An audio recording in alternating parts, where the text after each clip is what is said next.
আপনার অর্ডারটা।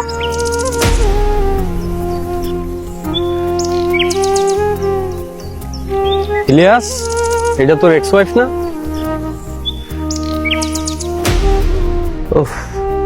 মহিমা, আজকে অফিসে অনেক কাজ ছিল বুঝছো, ক্লান্ত হয়ে পড়ছি। আমি ফ্রেশ হয়ে আছি, খাবার দাও। আমি আজকে রান্না করে নেই, আজকে সারাদিন আমার অনেক কাজ ছিল। তুমি নিজে রান্না করে খেয়ে নাও।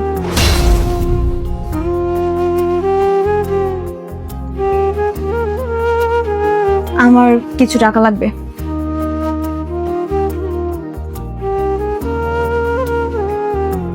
মাত্র 500 টাকা? মহিমা, তুমি তো জানো আমি ব্যবসার লস খাইছি, তারপর যে চাকরিটা করতেছি এখানে ওরকম টাকা পয়সা পাইনি আমি। এটা ছিল, এটা দিলাম তোমাকে।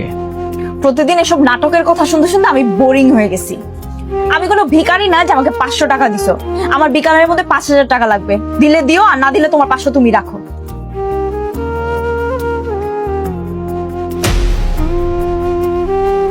তোমার সাথে কি আমি 2 মিনিট কথা বলতে পারি?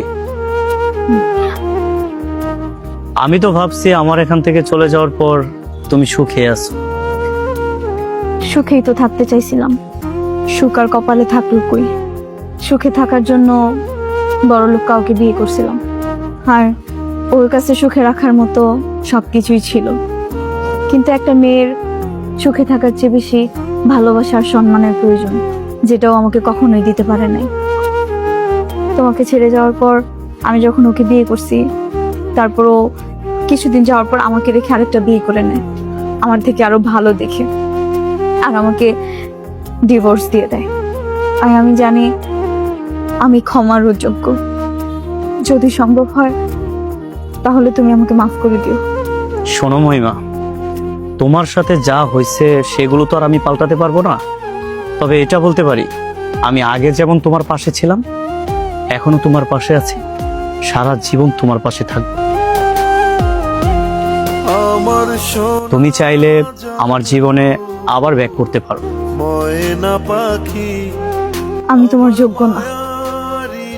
যোগ্যের না মানে? আমি তোমাকে অনেক ভালোবাসি। আমি চাই আমি যেমনটা তোমাকে ভালোবাসি তুমিও আমাকে ঠিক তেমনটাই ভালোবাসো। আমার সোনা জাদু ময়না পাখি, আমার মায়ারিটা ময়না পাখি।